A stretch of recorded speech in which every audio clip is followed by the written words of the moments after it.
Friends, welcome to our channel. இன்றைக்கி நம்ம என்ன பார்க்க போகிறோம் அப்படின்னா, தமிழகம் தொடர்பான தகவல்கள் தான் பார்க்க போகிறோம். இது வந்து டிஎன்பிஎஸ்சி கொஸ்டினில் பார்த்திங்க அப்படின்னா அடிக்கடி கேட்கக்கூடிய கொஸ்டின்ஸ். அது மட்டும் இல்லாமல் எல்லா டிஎன்பிஎஸ்சி எக்ஸாம்லேயும் தமிழ் வந்து கட்டாயம் அப்படிங்கிறதுனால தமிழகத்தை பற்றின வினா விடைகள் வந்து கண்டிப்பாக கேட்பாங்க. ஸோ இதில் ஃபஸ்ட்டு கொஸ்டின் பார்த்திங்க அப்படின்னா, தமிழ் மொழியில் வெளிவந்த முதல் செய்தித்தாள் எது அப்படிங்கிறது தான். ஸோ முதல் செய்தித்தாள் பார்த்திங்க அப்படின்னா சுதேசமித்திரன் அப்படிங்கிற ஒரு செய்தித்தாள் தான் வந்து முதல்ல வந்து வெளியாச்சு.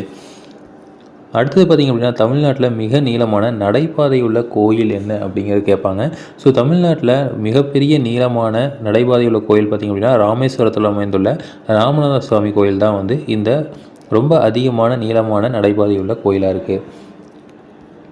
அடுத்தது பார்த்திங்க அப்படின்னா, ஜல்லிக்கட்டு வந்து எப்போது நடைபெறுது அப்படின்னு கேட்பாங்க. ஸோ ஜல்லிக்கட்டு பார்த்திங்க அப்படின்னா பொங்கல் கொண்டாட்டத்தோட ஒரு பகுதியாக வந்து ஆண்டுதோறும் ஜனவரி மாதத்தில் வந்து நமக்கு கொண்டாடப்படுது. இது வந்து மாட்டு பொங்கல் அன்றைக்கி வந்து நம்ம கொண்டாடுறாங்க. அடுத்தது மீனாட்சி அம்மன் கோயில் வந்து எந்த ஆற்றோட கரையில் வந்து அமைஞ்சிருக்கு. ஸோ மேக்ஸிமம் வந்து எல்லாத்துக்குமே வந்து மதுரையில் வந்து வைகை ஆறு வந்து ஓடுது அப்படின்னு தெரியும். ஸோ இப்போ அந்த மதுரையில் இருக்கிறதுனால அந்த வைகை ஆற்றோட கரையில் தான் வந்து இந்த மீனாட்சி அம்மன் கோயில் வந்து அமைஞ்சிருக்கு. அடுத்து வந்து தமிழ்நாட்டோட மாநில நடனம் என்ன அப்படின்னா பரதநாட்டியம் தான் வந்து தமிழ்நாட்டோட மாநில நடனம். அடுத்தது பார்த்திங்க அப்படின்னா, தமிழ்நாட்டோட மாநில விளையாட்டு என்ன அப்படின்னு கேட்பாங்க. ஸோ தமிழ்நாட்டோட மாநில விளையாட்டு வந்து சடுகுடு, அதாவது கபடி தான் வந்து தமிழ்நாட்டோட மாநில விளையாட்டு. அடுத்தது பார்த்திங்க அப்படின்னா, தமிழ்நாட்டோட மாநில மரம் என்ன அப்படின்னு கேட்பாங்க. ஸோ தமிழ்நாட்டோட மாநில மரம் பார்த்திங்க அப்படின்னா பனை மரம் தான் வந்து தமிழ்நாட்டோட மாநில மரம். அடுத்தது பார்த்திங்க அப்படின்னா, தமிழ்நாட்டோட மாநில மலர் என்னன்னு கேட்பாங்க. ஸோ தமிழ்நாட்டோட மாநில மலர் பார்த்திங்க அப்படின்னா காந்தல் மலர் அப்படிங்கிறது தான் வந்து தமிழ்நாட்டோட மலர். இதே வந்து நம்ம தேசிய மலர் அப்படின்னு எடுத்துட்டிங்கன்னா வந்து நமக்கு வந்து தாமரையை சொல்லுவோம். பட் இதில் பார்த்திங்க அப்படின்னா நமக்கு வந்து காந்தல் மலர் தான் வந்து தமிழ்நாட்டோட மலராக இருக்குது. அடுத்து வந்து தமிழ்நாட்டோட மாநில பூச்சி என்ன அப்படின்னா தமிழ் மரவன் பட்டாம்பூச்சி அப்படிங்கிறதான் வந்து நம்ம மாநில பூச்சியாக இருந்திருக்கு. ஸோ தமிழ்நாட்டோட மாநில பூச்சி அப்படிங்கிறது வந்து தமிழ் மரவன் பட்டாம்பூச்சி தான். அடுத்து வந்து தமிழ்நாட்டில் மாநில விலங்கு என்ன அப்படின்னா நீலகிரி வரையாடு தான் வந்து நமக்கு வந்து தமிழ்நாட்டோட மாநில மரமாக இருக்குது.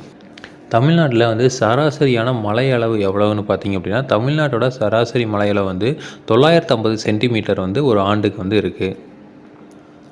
தமிழ்நாட்டோட மிகச்சிறிய மாவட்டம் என்ன அப்படின்னு கேட்டாங்கன்னா தமிழ்நாட்டோட மிகச்சிறிய மாவட்டம் பார்த்து கன்னியாகுமரி தான் வந்து இருக்குது.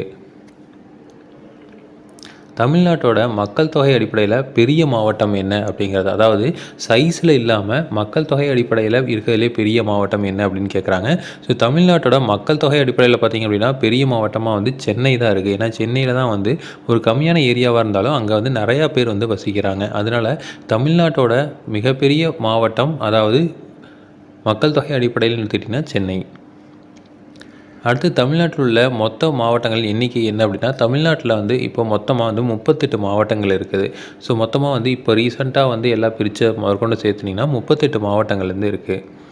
அடுத்து தமிழ்நாட்டில் எத்தனை யுனெஸ்கோ உலக பாரம்பரிய தலங்கள் இருக்குது அப்படின்னா ஸோ யுனெஸ்கோ பார்த்திங்க அப்படின்னா ஒரு பாரம்பரிய தலங்கள் வந்து நிறையா வந்து அமைச்சிருக்காங்க. அதில் தமிழ்நாட்டில் என்னெல்லாம் இருக்குன்னா 4 இருக்குது. அடுத்தது தமிழ்நாட்டில் மிக நீண்ட காலம் ஆட்சி செய்த வம்சம் என்ன அப்படின்னு கேட்பாங்க. அதாவது தமிழ்நாட்டில் மிக நீண்ட காலம் ஆட்சி செய்த வம்சம் வந்து சோழ வம்சம் தான் வந்து ஆட்சி செஞ்சுருக்காங்க. அடுத்து வந்து தமிழ்நாட்டில் மாநில பழமாக வந்து அங்கீகரிக்கப்பட்ட பழம் என்னன்னு பார்ப்பாங்க. ஸோ தமிழ்நாட்டில் மாநில பழம் பார்த்திங்க அப்படின்னா பலாப்பழம் தான் வந்து தமிழ்நாட்டோட மாநில பழமாக இருக்குது. இதே வந்து தேசிய பழம்னா வந்து மாம்பழமாக இருக்கும். பட் இங்கே பார்த்திங்க அப்படின்னா தமிழ்நாட்டில் வந்து பலாப்பழம். அடுத்தது பார்த்திங்க அப்படின்னா தமிழ்நாடு அப்படின்னு பெயர் மாற்றப்பட்டவினர் முதல்வர் ஆனவர் யாருன்னு பார்த்திங்க அப்படின்னா CN அண்ணாதுரை தான். ஸோ அண்ணா தான் பார்த்திங்க அப்படின்னா தமிழ்நாடு அப்படின்னு சொன்னதுக்கப்புறம் முதல்ல வந்து CM ஆனார். அடுத்து வந்து எந்த ஆண்டு வந்து மெட்ராஸ் அப்படிங்கிறது தமிழ்நாடாக வந்து மாற்றப்பட்டதுன்னு பார்த்திங்க அப்படின்னா 1969ஆம் ஆண்டு தான் வந்து மெட்ராஸ் மாநிலம் அப்படிங்கிறது தமிழ்நாடு அப்படின்னு பெயர் மாற்றம் பண்ணாங்க. இந்தியாவிலேயே பரப்பளவு அடிப்படையில் தமிழ்நாடு பெரிய மாநிலமாக இருக்குது. ஸோ இது வந்து மக்கள் தொகை அடிப்படையில் பரப்பளவு அடிப்படையில் பார்த்திங்க அப்படின்னா இந்தியாவிலேயே வந்து தமிழ்நாடு வந்து 11வது பெரிய மாவட்டமாக இருக்குது. அடுத்து வந்து தூத்துக்குடிக்கு பிரசித்தி பெற்றது என்ன அப்படின்னு கேட்பாங்க. ஸோ தூத்துக்குடியில் பார்த்திங்க அப்படின்னா ஸ்பிக் உர தொழிற்சாலைக்கு பிரசித்தி பெற்றது. ஸோ ஸ்பிக் உர தொழிற்சாலை வந்து 18/12/1969 வந்து தொடங்கினாங்க. இதில் வந்து சுமார் 447 பேர் வந்து பணிபுரியலாம் அப்படின்னு சொல்லப்படுது. 2011 கணக்குப்படி 270 கோடி வரையில் வருமானம் வந்து இதில் வருது. அடுத்த கொஸ்டின் பார்த்திங்க அப்படின்னா, தமிழ்நாட்டில மக்கள் தொகை குறைவாக உள்ள மாவட்டம் என்ன அப்படின்னு கேட்பாங்க. ஸோ நீலகிரி மாவட்டம் தான் பார்த்திங்க அப்படின்னா, தமிழ்நாட்டில வந்து ரொம்ப கம்மியான மக்கள் தொகை கொண்ட மாவட்டம். ஸோ 2001 கணக்கெடுப்பின்படி இதில் 7,62,141 பேர் தான் வந்து இருக்கிறாங்க. அடுத்தது வந்து தமிழகத்தில் கவர்னர் வசிக்கும் இல்லத்தோட பெயர் என்னன்னு கேட்டாங்க அப்படின்னா, கிண்டியில் இருக்கிற ராஜ்பவன் அப்படிங்கிறதான் வந்து கவர்னர் வந்து வசிக்கிற இடமா இருக்குது. தமிழ்நாட்டோட உயர்ந்த மலை சிகரம் என்னன்னு கேட்டாங்க அப்படின்னா தொட்டபெட்டா. இதோட உயரம் பார்த்திங்க அப்படின்னா 2623 மீட்டர்கள் வந்து இருக்குது. உதகமண்டலத்துலேருந்து 8 கிலோமீட்டர் தொலைவில் இந்த மலை சிகரம் இருக்குது. அடுத்த கொஸ்டின், எந்த ஜலசந்தி தமிழகத்தையும் இலங்கையும் வந்து பிரிக்குது அப்படின்னு கேட்பாங்க.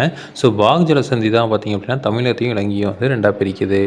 இதே மாதிரி இன்ஃபர்மேஷன்ஸ் உங்களுக்கு தொடர்ந்து வேணும் அப்படின்னா எங்கள் சேனலை சப்ஸ்கிரைப் பண்ணுங்கள். தேங்க்யூ.